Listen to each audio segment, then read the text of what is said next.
मेरा नाम डॉक्टर सुमंत्रा सरकार। मैं पटना में पिछले 20 सालों से कैंसर की प्रैक्टिस कर रहा हूँ। कैंसर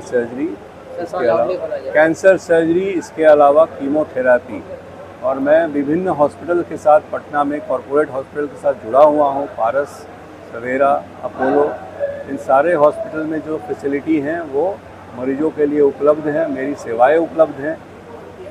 पटना के बाद मैं आरा में आप लोगों के बीच इसलिए आया हूँ कि यहाँ पर के जो कैंसर के मरीज़ हैं पूरे भोजपुर के, ये भोजपुर के लोग पटना जाने से पहले आरा पहुँचते हैं और उनकी जो परेशानियाँ हैं उनको यहीं एड्रेस करने के लिए, यहीं पर उनको सारे चीज़ बताने के लिए मैं पटना से आरा में हफ्ते में एक दिन शनिवार के रोज़ 2 बजे से मैं OPD करूँगा और उनको अपनी सलाह और अपनी जो भी काबिलियत है मैं उसको मैं उनको शेयर करूँगा। यहाँ जजेस कोठी के सामने रायन हॉस्पिटल, डॉक्टर तारिक जिसके मालिक हैं, उस पर मैं शनिवार को 2 बजे से करूँगा। बहुत सारे कॉजेज़ हैं। 2 मुख्य कारण मैं आपको बता देता हूँ।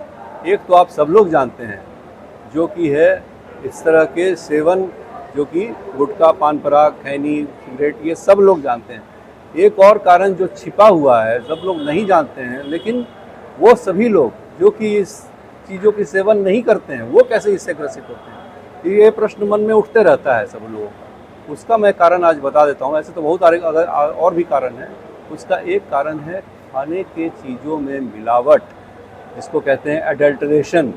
Adulteration of food is the main cause of cancer. उसके साथ साथ पेस्टिसाइड और इंसेक्टिसाइड जो हमारे रसायन हैं, ये रसायन हर तरह के एग्रीकल्चर में यूज़ हो रहे हैं और ऐसे मात्रा में यूज़ हो रहे हैं जिससे कि गवर्नमेंट का रेगुलेशन कोई नहीं समझता है। वो अलग से प्रोडक्शन ज़्यादा करने के लिए, उन चीज़ों की और ज़्यादा पैदावार करने के लिए ये चीज़ यूज़ हो रहा है, और उसका इफ़ेक्ट जो है, जो उसको कंज्यूमर है, जो उस चीज़ का सेवन कर रहा है, जो दावल चाल आटा हो या सब्जी हो, जो भी चीज़ का सेवन कर रहा है, उससे वो ग्रसित होते जा रहा है। ये 2 मेन कारण, मुख्य कारण है कैंसर ना गया है। लेकिन ये देखा गया है कि जो लेडीज़ हैं उसमें नंबर 1 कैंसर वर्ल्ड में अभी ब्रेस्ट कैंसर है। पहले सर्विक्स कैंसर इंडिया में था, लेकिन सर्विक्स कैंसर को भी टप के अब ब्रेस्ट कैंसर इंडिया में भी नंबर 1 कैंसर हो गया है। एक कारण हम लोग जो सोच पाते हैं वो ये है कि रैपिड अर्बनाइजेशन, जो गाँव के माहौल से उठ के लोग शहरीकरण हो रहा है, शहरीकरण का कुछ अपने नुकसान है। उसी में एक ये कैंसर, ब्रेस्ट कैंसर भी एक शायद है। मैं ये पूरे ज़ोर के साथ नहीं कह सकता हूँ, लेकिन शहरीकरण में आप देखेंगे कि गांव के लोगों में, लेडीज़ में जितना कैंसर होता है ब्रेस्ट कैंसर, उससे ज़्यादा परसेंटेज शहर के लेडीज़ में। बिल्कुल, ब्रेस्ट फीडिंग प्रिवेंट करता है कैंसर, ये सब प्रभावित है, ये हर जगह ये लिखा हुआ है। लेकिन आजकल के माहौल में बहुत सारी लेडीज़ जो हैं ये नहीं करना चाहती हैं, जो कि मेरे हिसाब से सही नहीं है। और इस पर हमारे हिसाब से जो लोगों में जागरूकता आप ही लोग को लाना पड़ेगा कि ब्रेस्ट फीडिंग बहुत प्रिवेंटिव है। इंतज़ार करना पड़ेगा, थोड़ा समय बीतेगा, क्योंकि कैंसर का जो मेन कॉज है, मैं उसको विस्तृत रूप से आज नहीं बता पाया, वो है जेनेटिक कॉज। जेनेटिक मतलब हमारे सेल के अंदर जो जेनेटिक मटेरियल होता है उसमें कुछ चेंज हो जाती है, तभी कैंसर होता है। तो वो जो सेल में चेंज होता है उसको कहते हैं जेनेटिक सिग्नेचर। जेनेटिक सिग्नेचर को अब आइडेंटिफाई किया जा रहा है शोध के द्वारा, और उसके अगेंस्ट में दवाई तैयार की जा रही है। जिसका जो सिग्नेचर रहेगा उसके अगेंस्ट में जो दवा तैयार हो वो उसको यूज़ किया जाएगा।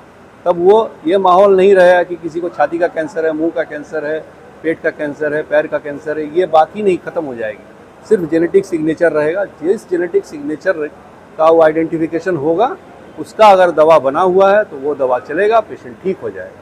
अभी समय है। लेकिन यही अपील करना चाहेंगे, सिर्फ आरा भोजपुर नहीं, सारे बिहार के लोगों से, झारखंड के लोगों से, कि कैंसर के लक्षण को पहचाने। पहला, कैंसर के लक्षण को पहचाने। कुछ लक्षण हमने बताए हैं, इसके अलावा भी और लक्षण होते हैं, और अपने डॉक्टर साहब से मिलें। अगर ये 1 महीना से ज़्यादा रहते हैं, इन लक्षणों को इग्नोर नहीं करें। दवा खा के या इंजेक्शन लेके या इधर उधर कुछ करके उसको इग्नोर नहीं करें। सही जगह जाके जांच कराएं। अगर कैंसर निकलता है तो उसका सही इलाज कराएं। शुरुआत के स्टेज में कैंसर का इलाज सफल होता है, आगे बढ़ जाने पे वो लाइलाज होता है। एक इंसिडेंट आपको बताएंगे जो मेरे साथ हुआ। यहाँ पर जब थे हम हॉस्पिटल में जब काम कर रहे थे, तो एक पेशेंट आया जो बहुत सीरियस कंडीशन में था और बेहोश था, एकदम मरने वाला था। उसको हाइपोग्लाइसीमिया था, शुगर का बीमारी था, लेकिन इंसुलिन ले लिया था ज़्यादा।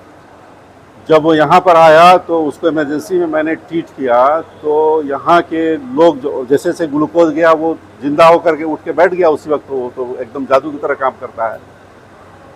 तो जो यहाँ पर हमको रिस्पेक्ट मिला वो समझिए कि एकदम भगवान की तरह समझने लगे, पैर हाथ छूने लगे। यही केस वहाँ होता है, सिमिलर केस। एक लड़का आता है और वो इंसुलिन का बीमारी लेता था वो, और वहाँ पर जो हम लोग ठीक करते हैं ट्रीटमेंट वो भी ठीक हो जाता है, सेम इंसिडेंट होता है, लेकिन वो वहाँ पर रिगार्ड इज्जत नहीं मिलती है। तो जो अपनी धरती पर इज्जत रिगार्ड मिलता है वो एक मेरे दिल में उसी वक्त से बैठा हुआ था।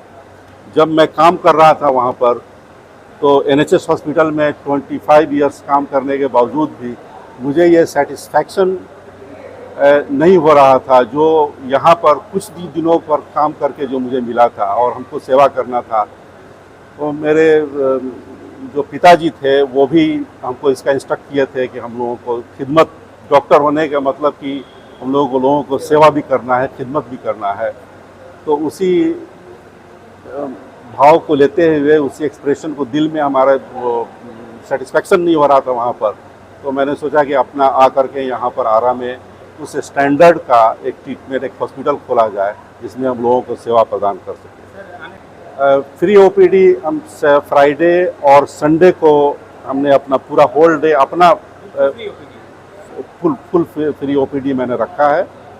और अभी जो दूसरे डॉक्टर्स भी जो जुड़ रहे हैं, डिफरेंट डे में जुटेंगे, उनको भी हम इसके लिए इनकरेज करेंगे कि वो भी जो गरीब है, जो पैसा वो नहीं कर उतना सक्षम है, तो उनको भी हम फ्री OPD करा दें। जितना हो सके उनका इलाज भी जो है वो फ्री कराया जा सके अपने दोस्तों को। और बीच बीच में हम और भी दूसरे डॉक्टर्स को अपने हॉस्पिटल से जोड़ने वाले। हम ऐसे तो एंडोक्राइनोलॉजिस्ट है, फिजिशियन हैं, तो इसलिए हमने कार्डियोलॉजी में भी काम किया है, हमने कैंसर डिपार्टमेंट में भी काम किया है, और छाती स्पेशलिस्ट।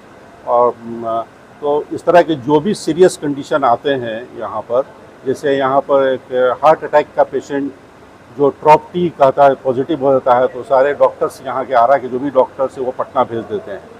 पटना जाते जाते पेशेंट वो कोलैप्स कर जाता है, उसको हार्ट ऑलरेडी फेल हो जाता है, मतलब हार्ट अटैक हुआ है ऑलरेडी, कम्प्लीटली कोलैप्स हो जाता है।